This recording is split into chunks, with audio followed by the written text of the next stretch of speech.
Welcome to Season 2, Episode 32 of Comic Book Nation, the official podcast of Comicbook.com.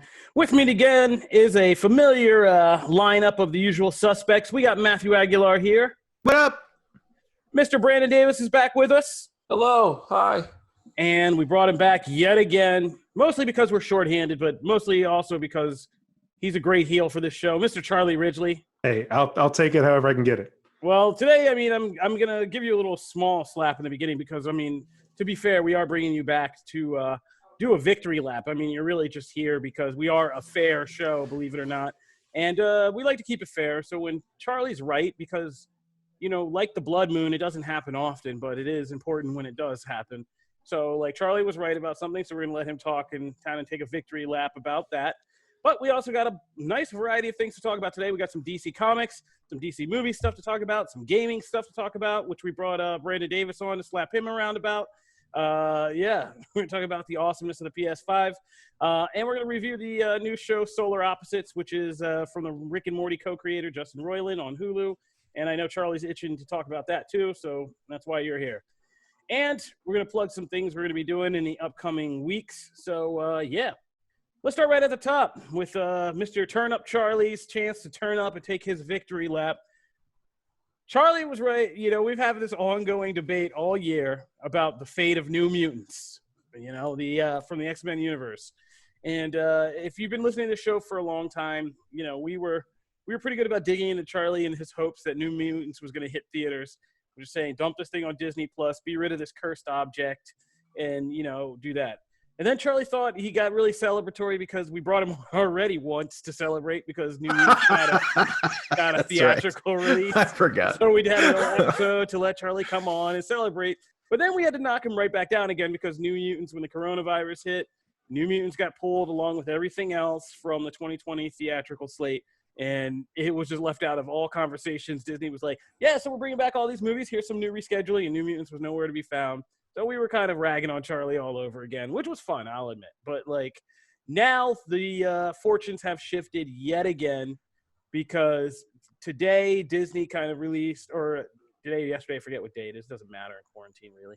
But Disney released a new kind of release slate for 2020, just so if everybody is confused, it is confusing as hell by now to keep up with, while you're trying to protect your life, what is going on with movies and all that. But everything's been kind of moved. So Disney released a new slate to say, hey, here's where you can find everything. And guess what was on that slate? Charlie, take it away. What was on the slate, Charlie? New Mutants was on the slate, Kofi. Thank you for bringing that up.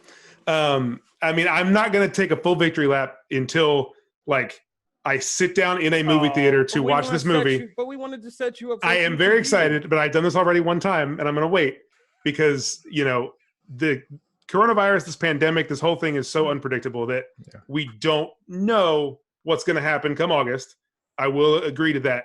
But I am excited that, there are other factors in play. I know Brandon and I talked about this on Twitter yesterday with some of our other friends. And that was spicy. I know Caliente. there are streaming deals in place. I know Fox had a streaming deal with HBO, so Disney maybe can't go right away to streaming if it wants to keep New Mutants off of HBO. It's a complicated thing. We don't know all the ins and outs of it. But if this was kind of the failure that a lot of people were setting it up to be, I think Disney wouldn't care. I think it says a lot that that this movie's still aiming for a theatrical release. Disney clearly sees the value in it. I'm not sitting here saying it's going to be $1 billion movie. I don't think it's going to break box office records, but I think for a lower budget than most superhero movies, and for a built-in audience for the X-Men, plus a built-in audience for PG-13 horror movies. And then what we've seen of the movie has looked really good. I think that it's going to make money, and Disney's confident that it will make money in a theatrical setting. And The Counselor had a good trailer. Good I knew it was coming. I knew it was coming. The Counselor was one of my biggest letdowns because the trailer was so good and the movie was so bad. But I'm saying that when you kind of combine the different factors, the factor of a whole entire reshoot by an entire studio, bro. There was no reshoot ever. Listen, I think, first of all, I can't curse on this podcast. Fox is notorious for messing up the X-Men property. Out of this because one of the greatest writers of all time tried to make a Hollywood script and surprisingly novels are not like Hollywood scripts, but still one of the greatest writers of all time wrote that movie. So everybody chill out. So spicy. Second of all, the thing that I think we got to nail here is not the ins and outs of the reshoots and stuff, but I think it's just the thing I think me and possibly BD agree on, and not so much agree with you, Charlie, is that I don't see what's happening here as I'm not taking the same interpretation of these actions that you are. You see Disney putting New Mutants in August and you're like, well, that's confidence right there. They believe in this film. It's like all this stuff. I'm like, who would you send out of the tunnel to possibly die to test out the battlefield to see the enemy defenses are, you know, like I'm just saying, how is it out there? What an analogy. We've been in the bunker for so long. Here's the thing though, it has Mulan. We need to send a canary down the coal mine. Like Mulan is still scheduled for a month before the New Mutants. But that's again, I don't believe. Okay, first of all, there's not much confidence. There's not much confidence in Mulan either. That's what I'm saying. I disagree. Disney is confident in that movie making money. You're literally, but you're acting on hunches, and I'm acting on things that people have told me. Like this is like I know that like you're hoping that Disney believes in a movie because you liked the trailer for it 3 years ago. Like the fact is, they literally had no other option. Their choices were never show the movie or put it in theaters. Like obviously, why not put it in theaters? And this movie could make $5 million worldwide, and you'd come at me and say, well, look at it. It's a horror movie. It cost $20 to make. It's a success. What did you expect? Pandemic is the reason the movie's great or whatever. Like, I mean, if the movie makes more money than it costs, it's a success. How much did it cost, by the way? Do we know? What's $20? Mulan? No, New Mutants. Oh no! I mean, New Mutants cost like it wasn't the cheapest movie ever made. Like, but it wasn't the most expensive. It was somewhere. Because we're not talking like a Blumhouse 10 million. They had Artemis Fowl. I think it's Look 60 at what to 80 million range. The evidence is in their other actions. They had Artemis Fowl. It's a movie that was never going to make a lot of money. They're more focused on Disney Plus than they are anything else right now. And they dropped Artemis Fowl on online. You could watch Artemis Fowl looks like a shit show. Whoa! I'm sorry, I cussed. Charlie! It doesn't matter what it looks like because they had. I'm sorry, kids. Movie, they had total ownership of the movie, so they dropped it online because they can. It would be a much bigger win for them to just drop this movie on demand if they could, but they can't. They legally cannot. By the way, if you don't listen, these two on Twitter, this movie, like I said, if you watch anything Blumhouse has done over the last 10 years, even bad movies Disney that have smaller budgets, has nothing in common with Blumhouse. That's irrelevant. I'm saying that the model of Blumhouse has created money. Joker followed that same model, and Joker made $1 billion. Because if you take something that takes some risks, that breaks some genre walls, and it's good, even remotely, if it caters to any audience, and it's accessible for people, you put it in theaters, you can make money because it costs less. You have a PG-13 horror movie that people automatically go for. This wasn't, but I know that, like, okay, I hear what you're saying, Charlie, but again, like, nobody's arguing that New Mutants doesn't have that money-making potential formula built in. What I'm saying is I'm seeing releases in August and July as you are sending kids you don't love as much as other kids out there to test the waters. You're like, that's what I'm seeing. Disney is I disagree because of Mulan. Testing of the market because Disney to see what the wants response Mulan is. to succeed. I think if they wanted it to succeed, we'd see it in 2021. Like that's correct. That's my feeling. They would have been moved back as far as Black Widow was, because they believe in Black Widow. They believe in Black Widow, and I also think Black Widow's in November because they kept with Marvel's dates. Every Marvel movie moved to another Marvel movie date. Marvel has its own release calendar, and they were allowed to keep playing in that. I think it's almost the opposite. I think these are bubble movies that they're not sure will make money. They could, but they're not sure. And they're like, oh, well, like if we're going to jump something uncertain into a specific time, let's dump it into an uncertain time with an uncertain product. That way we're not like killing one of our sure bets. We're just, again, this is a test. And I'm not saying you're wrong. And I'm not even saying you're wrong. That I'm not saying that this can't be successful. By August, and New Mutants is a kind of blend of superheroes and horror, two of the surest things to the box office. By August, people might be going out of their minds. They might be happy to see the first superhero-ish, blockbuster-ish type thing that comes along, and it could work out. So I'm not saying all that. But I just don't see Disney's don't interpret this as Disney being behind two very confident movies and taking a confident stance. I think this is a plan. It's like the slow opening of everything else. It's like they don't know how movie theaters are going to come back here, but we got to start testing because we can't stay shut down. It's the same thing we're all in, right? Like, so they're just doing it, and this is how their slow rollout looks. I'm not saying New Mutants is not going to make a profit. I don't know. I don't think New Mutants is going to make very much money. I do want to see it. At this point, though, honestly, I'd watch Ben Affleck and Ana de Armas fill in coloring books and pay $17 if it was safe to do that in a movie theater. I'll watch anything. But I do want to watch New Mutants. From home. I think the trailers look fun, look good. It looks like an interesting movie. I don't think this is a sign of confidence in the movie. This is an obligation, and the alternative is never release it. If the option to just release it online existed, I think they would have done that. I mean, they can release it on digital, but then it goes streaming to HBO.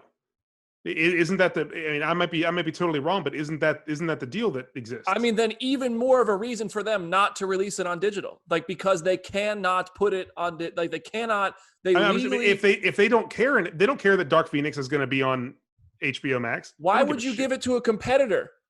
I'm just saying, if the movie's irrelevant, if no one cares, if it's a waste, if it's a throwaway, it's irrelevant. If we can disconnect it completely from, it can say Fox on it, can say 20th Century, whatever. It doesn't say Marvel, MCU. Charlie, you're literally not arguing against me. What I'm saying is that if they could, you're telling me you don't think that if they legally were able to put New Mutants on Disney Plus or Hulu or for $9.99 on demand, and they would get the money for it, you don't think they would have done that in the past 2 months? I'm saying we don't know the exacts of the contract. I know for a fact that they cannot do that. They cannot. That's not what you said till this moment. So they have contracts in place that they cannot do that because they inherited those contracts from Fox. And I thought the streaming contract meant that once it was debuted for money, it had to, like on a streaming service, when it streamed for free, it had to be with HBO. That's what I thought the contract. Okay, so if the contract says it has to go to HBO, why would you do that? After it has a regular on-demand release. So why would you do that? Because they're not going to make money on that. What I'm saying is they would, because you still have the full on-demand release. You guys are getting in the woods. You're losing me here. But the point is, I think we just have a difference of opinion on what Disney's intention and belief in this movie is. Well, no, apparently Brandon knows it as fact. We just, No, I didn't read it on the website. So okay, just to keep everybody straight, I think Brandon's just arguing about the parameters of what they can do, and we're kind of debating their attitude about what they want to do with this movie. They want to make money, obviously. Yeah. That's the purpose of making these movies. Yeah, but I do firmly believe that there is a kind of like they've selected which. If you go, we have the full breakdown of Disney. We're going to end on this of Disney's new release dates down, and if you go look at it, it's pretty telling. See which movies are in July, August, and then see what happens about mid-September when they start to kick in with like The Kingsman and then all the other bigger movies that we know will probably be sure bets at the box office. And I think it's a pretty clear pattern. So let's not get too deep in the woods. Let's just end on that and move on. So moving right along. We're going, Matt, this is your time to shine. We've had big interruptions in the comic industry, but before that happened, we were kind of really excited. We had kind of come around to this Batman series after City of Bane, and we were building up to something, the big kind of summer event called the Joker War. And it was supposed to be, we were supposed to be getting into this like right about now, but of course, with everything that's going on, we're kind of delayed. But we just got an update from Joker War artist Jorge Jimenez, who took to kind of let everybody know what's going on. Matt, you want to give everybody the update? Yeah, so essentially, it was actually released like really towards like the tail end of yesterday. But essentially, Joker War Part 1. Now, we still haven't actually gotten there yet. We still have like a couple more issues to go. Those are still like TBD. But the new one comes out in July. So the Part 1, which by the way, he will end up doing all of those, like that whole arc, which if you've seen his artwork in the current, like in some of the other books, they've done a couple different artists kind of trade off in certain issues. His work is gorgeous, especially the Deathstroke issue was mainly him during that fight and stuff. Gorgeous stuff. So Part 1 will be coming July. Let me double check real quick. think it's July 21st. Yeah. I mean, did it some looks research today. it looks how awesome. Janelle Wheeler feels prepared. It looks awesome. You can actually see the cover and a variant cover on the website. They're still holding 92 and 93. They're looking at June. They might see like a double up. We've already started to see DC books kind of come in this month and over the last few weeks. But it's kind of like the studios thing, right? We were just talking about movies. They kind of saw, okay, well, we're going to release some of our kind of lower tier titles now. Certain not all comic shops are open. A lot still aren't. But we're going to kind of save those big ones for when shops are a lot more. I like how you used used the approved cough, Brandon Davis. That was very good. So yeah, it's interesting that they're kind of holding them, but we'll probably get a couple of back-to-back Batman issues leading into this. It looks awesome. If we got 91 and 92 like back-to-back, that would be kind of cool. And then we launch right in the Joker War. Yep. The cover's kind of cool. It's just because it shows. I mean, we've seen like how Joker is kind of taking the designer stuff and how he's got this master plan, and they show like the metamorphosis into the Joker that he is now. Here it seems like he's going to take the fight to Batman as opposed to kind of doing what he typically does, which is kill a bunch of people and then let Batman find him. This is very the opposite, showing like the Batcave and him decorating it. Basically deconstruct all of Batman's kind of whole world of Batman gadgets and arsenals and stuff like that. So very exciting. So I'm just excited to see that it's actually like happening. It's in the queue. Like we're moving forward. So also DC books are now on Tuesdays. I have no idea if that's going to change when comic shops open. Needs to change. This is temporary. You don't mess with certain fundamental rules of the universe. Yeah, DC and also it's understood that the reason why they held out on Batman books is they had already shipped a bunch to Diamond, and when Diamond kind of said nope, we ain't shipping in books anymore, it was kind of like, okay, well, we can release some of these lesser ones because we didn't print that many, but like Batman, they print a ton of Batman books. So they were kind of like, no, we're not going to eat that. We're just going to wait for that. So, but I'm excited. It looks cool. Yeah, I'm really excited. That's some good summer reading I'm looking forward to, actually. I mean, it's like now, I don't care about Marvel's like so falling off. I don't care about this X-Men sword crap. So like, yeah, sort of. I forgot about that. Exactly. So like, I'm looking forward to Joker War reading. We've come so far on this podcast talking about this. Yeah, like this series. Yeah, it's pretty crazy. Where we were about a year. Wait, that was.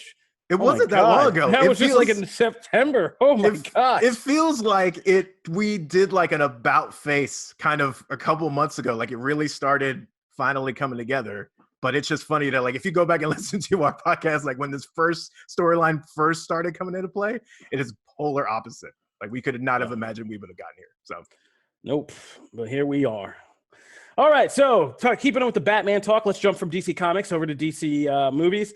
And here was the grenade today. It wasn't supposed to be New Mutants. But I knew when I brought what BD did you and Charlie expect on, it was going to be? I know what I expect when I bring you and BD on. It's because I need a little pick me up. So I need things to get a little peppery.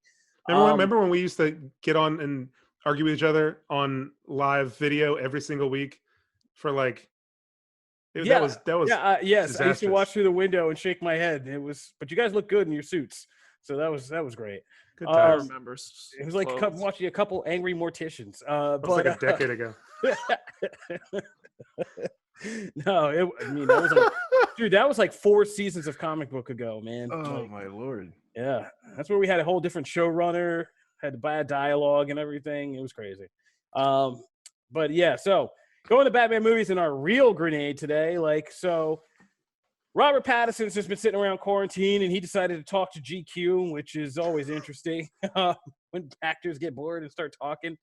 There's actors getting bored, and then there's people like Robert Pattinson getting bored, and those are apparently very, very different things. And then there's people like freaking Val Kilmer getting bored, and then that's a whole other set of something. Man, if you haven't read that latest Val Kilmer thing about how he explains why Batman's so popular because there is no Batman,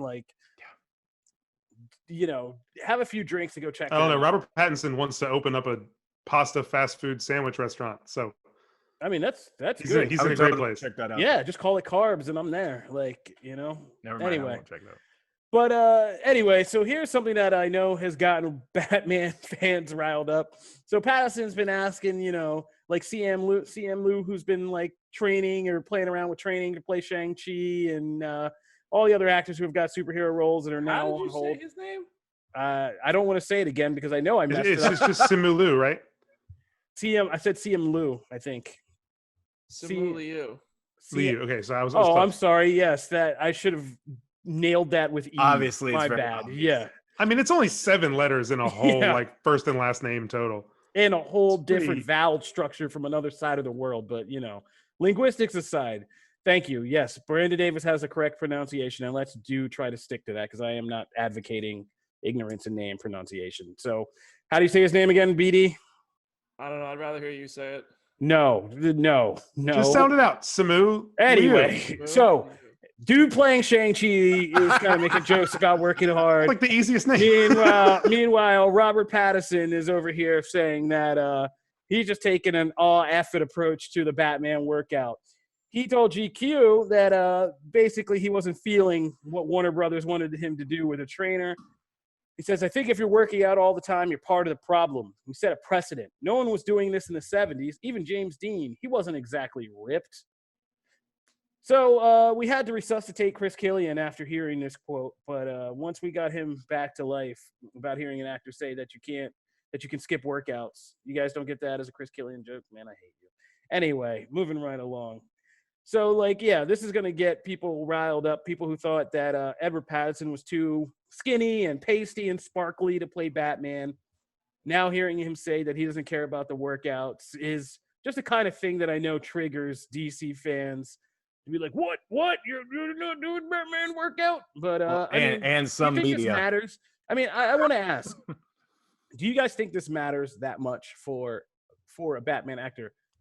I always wonder because I always thought it was kind of silly for particularly Batman actors to work out too hard because basically at the end of the day, you still got to get into a padded suit that is going to make your muscles forward. That has carved in abs and all that other junk. Does anyone here have an answer except for no? Yes, absolutely. I think it's important. Well, okay, so mine's Look at that guy. a little. This guy looked like he's been sitting on the couch eating potatoes. Go so ahead. Sorry. mine's a little. Oh, and I like, so, wow, BD's vicious. He even pulled from Batman Year 2. It's like the he one pulled a Batman Year 2 book. book. Yeah. So I was giving BD a compliment. Man, BD, I was giving you a compliment, bro. No, I was saying I like think, the deep cut that you actually pulled the version of Batman that Robert Pattinson's going to be playing.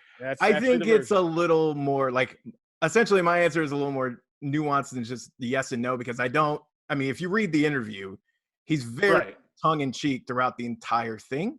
I don't necessarily know that he wasn't, again, you're like, these people are bored, right? And giving interviews that honestly, it's very much I don't give, I don't care type of non-armored interviews. Okay. So they're a little disarming when they're talking and stuff like that. I don't think their publicists can't get to them as easily. Right. Yes, true. And they're not in a controlled environment. It's just one guy in his apartment. Didn't he take the photos? Yeah. So again, none of this is controlled as it typically is. And if you read the rest of the interview, there's a couple of times where he makes things and it's very much tongue-in-cheek or with a smirk. I don't necessarily think, I feel like he's probably training some or maybe not right at this moment, but at the time, whenever it comes for him to get back into gear, I don't think it's I don't think it's that serious. I think it was more of a joke. I've seen some reactions to it that are also jokes, but for the completely opposite reason. I don't know why people are getting so turned up about this. And that's where I'm coming from. I say that it doesn't matter, not because okay, if you're Batman, yes, you need to be in shape. You're a superhero. You have to be in good shape. You have to create that physique. And that's something that he was actively doing often. There's all those videos of him doing jujitsu. Yeah, he doesn't it's not like Pattinson looks like me. And then he went, right. Oh yeah, I'm gonna be Batman. No, I of think course he's not. just, he's stuck in quarantine. He's like, I'm not gonna do all this he's stuff right in now shape. because everything's He's crazy. whatever. I think he's just being weird about it, and it's fine. I don't. Well, if he was crazy out of shape, if he had a big beer gut, it was if he was David Harbour, you weren't working out, were you? If you look like me, like Matt said. But I think that he's just gonna, like, this is quarantine and I feel crazy and I don't need to spend 19 hours a day working out to feel better. He's still eating the dumb diet stuff they gave him, just putting weird stuff in it. It's like eating oatmeal and cream. Yeah, like he doesn't want. Like- he's eating stuff he doesn't like because he's holed up in this London apartment that doesn't belong to him that he got from production. He's just doing the best he can. I think he's just like, that's not super important all the time. I don't have an issue because I don't think he's just saying I'm never going to work out to play Batman. Like it's. Like this whole He has a disrespecting contract, the you know, character like- thing that I've seen spreading all over, like, give me a break. Like, put that to bed. Like, I don't. Well, this is my question to you. Like, how ripped do we expect this guy to get? Like, how much do we even expect his body to be? I don't think. I mean, he could do like a Andrew Garfield lean muscle type deal. Like, but I don't see. See, him I having think the best kind of case scenario body is like he could. Hunger Games, Pirates 4, Sam Claflin. Yeah, I think that's where Pattinson can be, That's a very and that's a specific good case scenario. reference. you've done a lot of research on these physiques, Charlie. Thank you. I've been neck deep in Pirates of the Caribbean for the last like 3 weeks, so You're like, it's I've done just where I am personally. Achieving Sam Claflin's body, Claflin, however you say his name, is not a very That's not how you easy say it. thing to do. And like the thing, Right, I agree. I'm just saying how Pattinson's built. That's right. I mean, that's where you I could get- think to answer Kofi's original question, I agree with what both of you said about how it seems like he is working out a bit, and the quote more accurately, if you read the whole thing, sounds like he's taking quarantine to not really work out as much, and he is like staying in shape for it. But I think like part of the original question is like, should people be working out to play superheroes? And I think you absolutely should. Yeah. Because there's nothing like the part that I disagree with is that like, oh, it sets this precedent. Like, yeah, no, it does. That superheroes should look like that. We're not supposed to look at a superhero and say like, I should look like that and jump off buildings and kill criminal or not. Well, Batman doesn't kill and fight criminals in Gotham.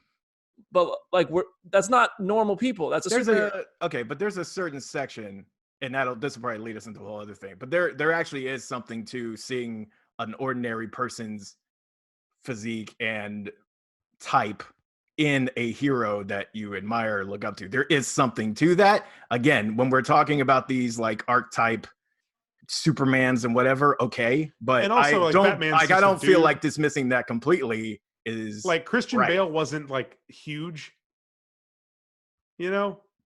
Oh no, I mean, there's like, it depends on the That's my character whole as well. question. But like, Yeah. I mean, like, can you imagine somebody who isn't like Chris Hemsworth's physique being Thor? Well, but Thor's a god. Like if Okay. you're talking about the character, and also he was fat in the last movie, but that's irrelevant. Bro, find me some Batman comics where Thor looks like the average dude you see at Publix. Well, you won't find those Thor 'cause wouldn't be in a Thor's not Batman there. comic. I mean, But- or Batman. I know. I'm just kidding.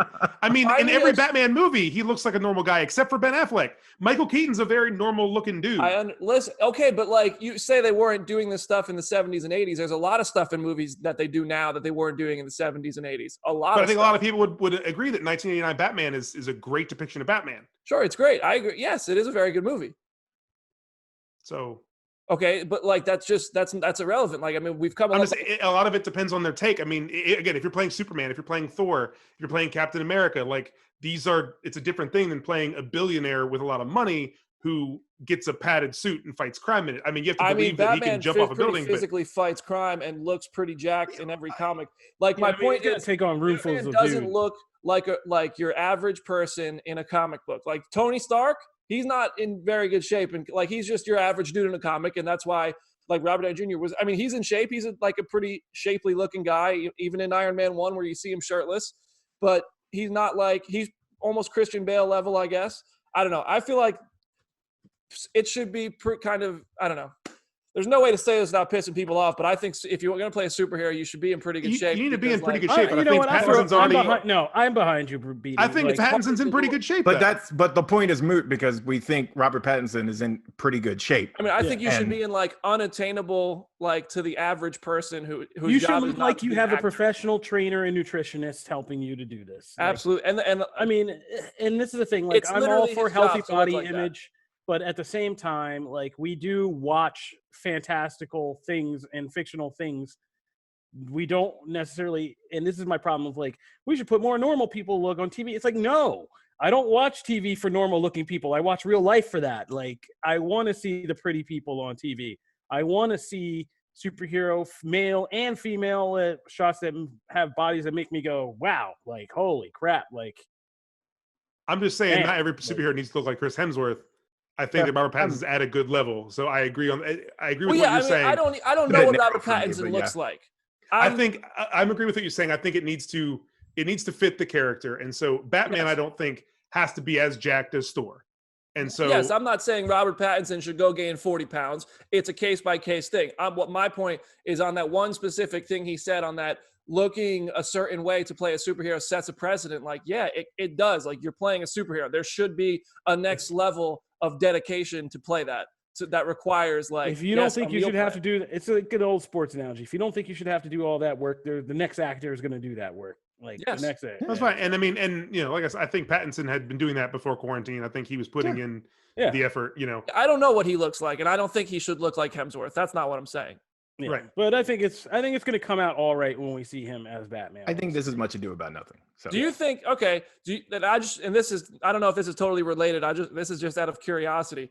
Chris Pratt, pre-Guardians, if he never got in shape to play Star-Lord, don't you think that would have been a little kind of weird to see him trot around see Andy Dwyer? Yeah. I mean, if he was just Andy Dwyer. I mean, Kumail just did the same thing. He got ripped. And I get it. Like, I get doing it. I'm not against like getting fit for a superhero role.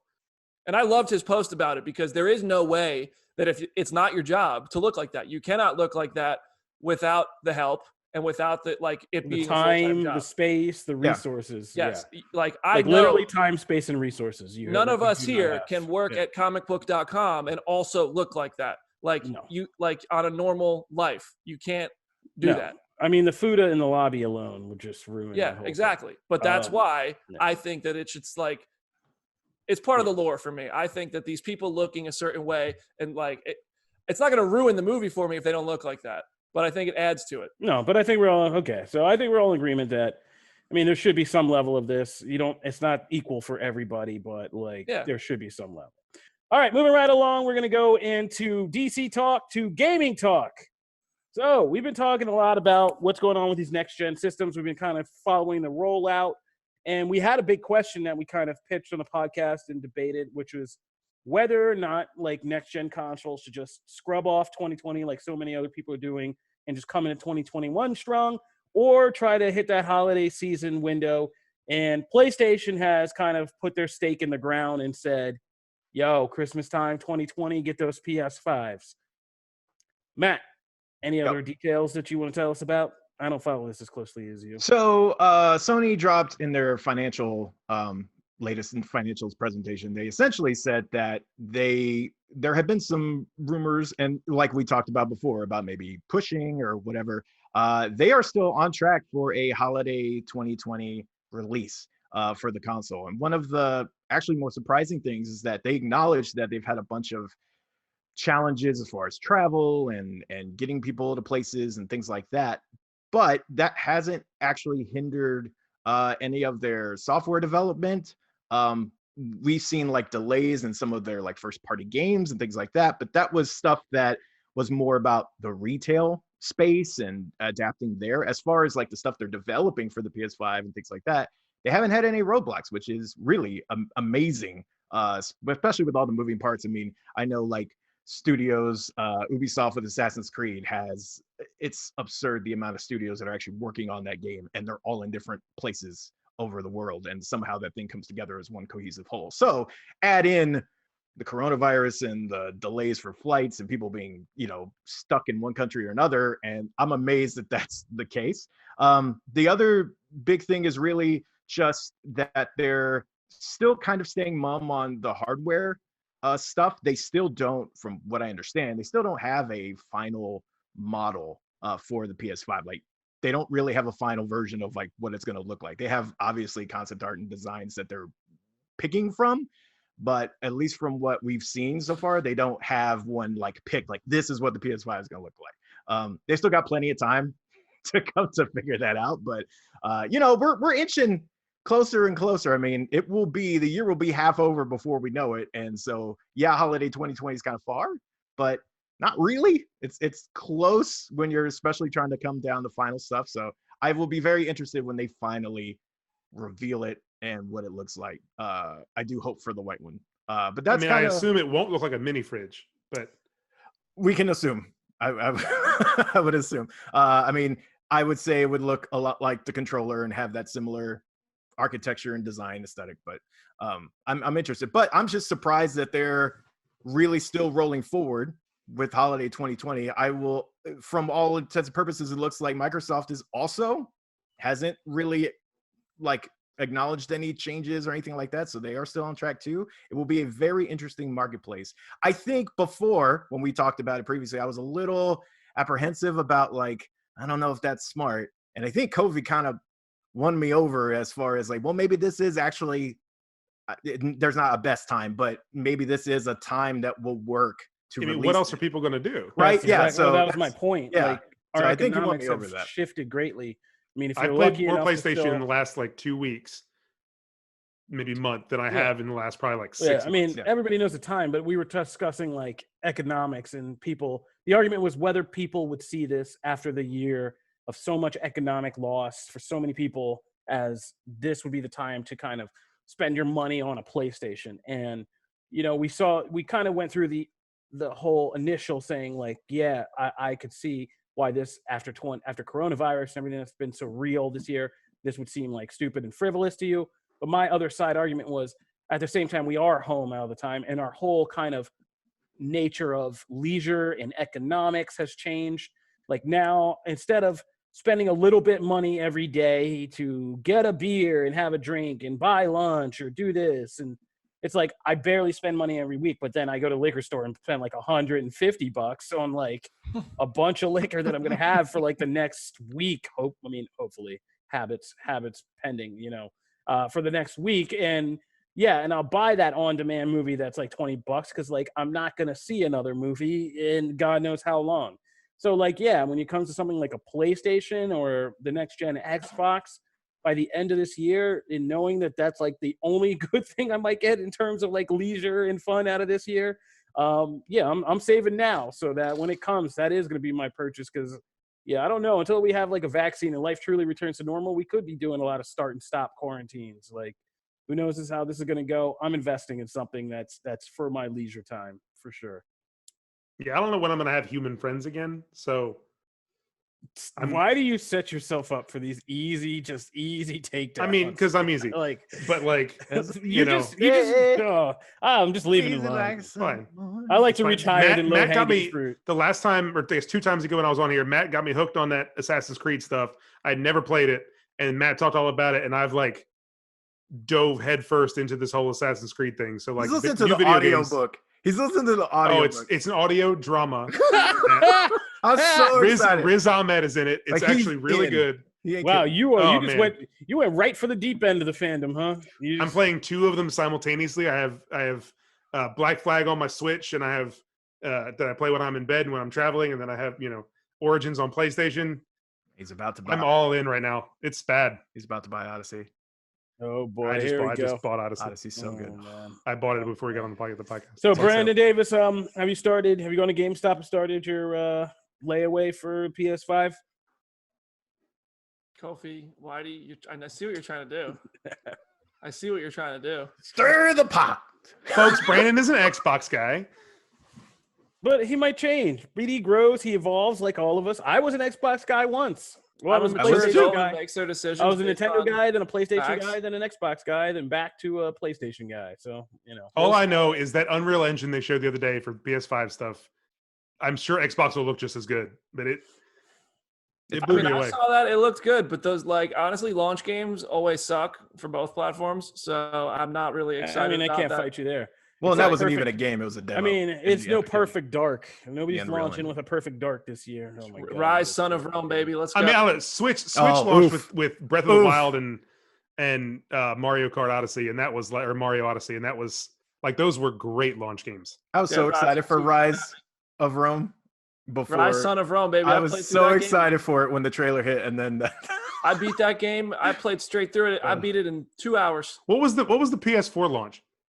I don't remember. What was the game for that? I don't remember because I mean, Because it was I so got in with like forgettable. bundles. Right. Yeah. I mean, it was forgettable. Rise Right, was they so came bad with that it was bundles so it was fast. memorable Rise because it actually was so bad. was kind of enjoyable. It was just very What short. was that?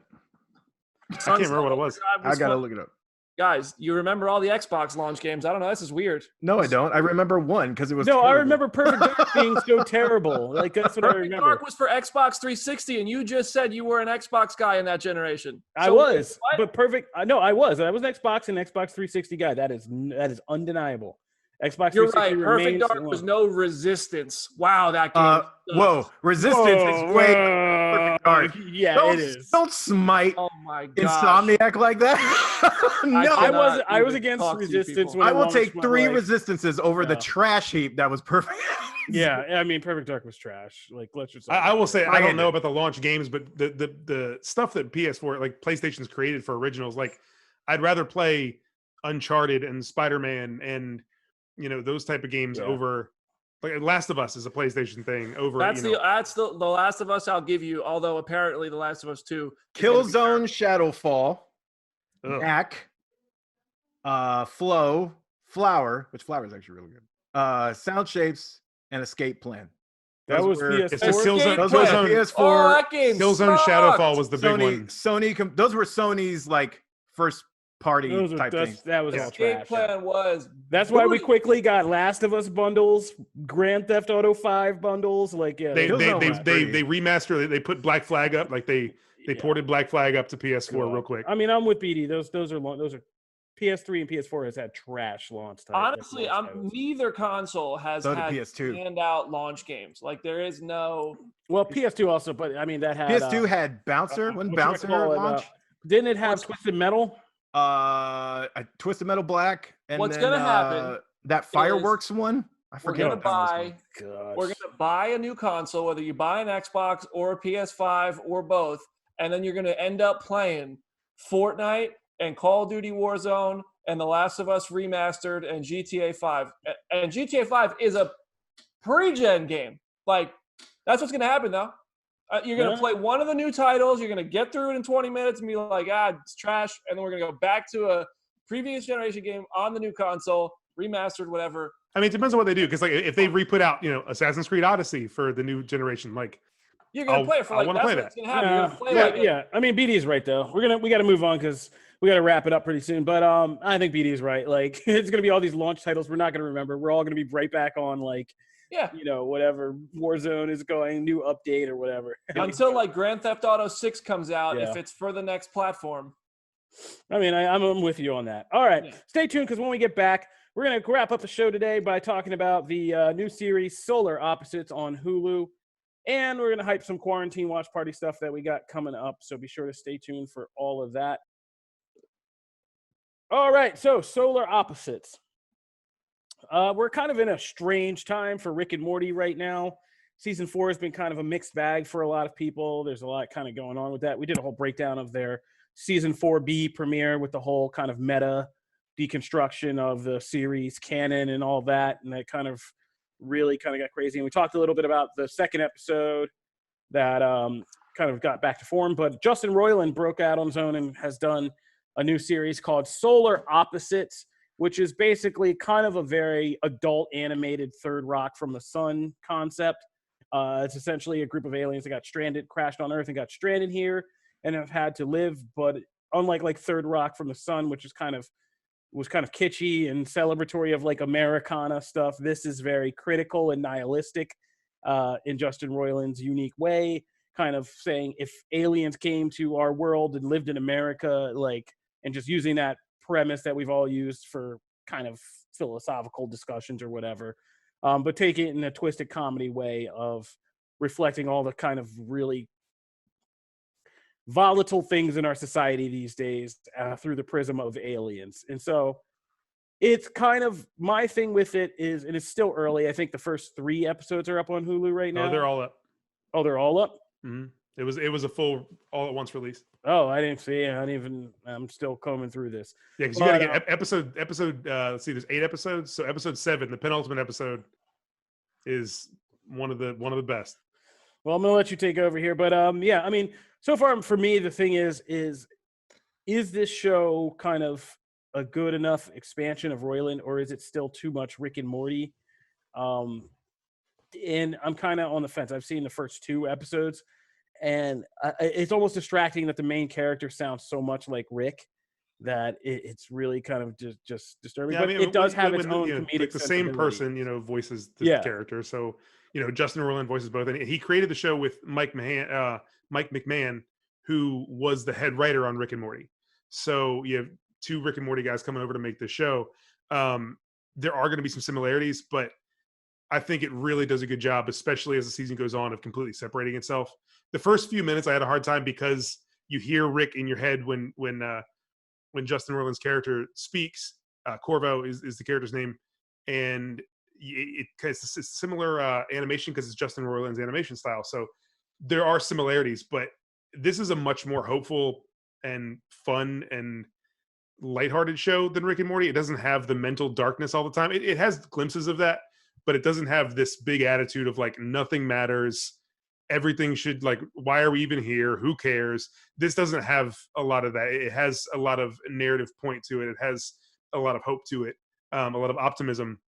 Because, you know, you have 2 main characters who really hate Earth, and the other 2 really love Earth for what it offers, and they kind of come together on that, and they clash over that. And it makes for some really fun comedy. Like the voice acting is really good. One of the characters is voiced by Thomas Middleditch from Silicon Valley. Mary Mack does one of the voices, and the other one is Sean Giamberni, the kid from the Goldbergs. And the voice cast is really funny. You'll like this. Jason Mantzoukas is in an episode later in the season. And I love everything he's in. But it does a really good job, I think, of telling a story, because unlike Rick and Morty, where you get glimpses of a narrative thing like every few episodes, this really does go episode to episode and have like a plot to it.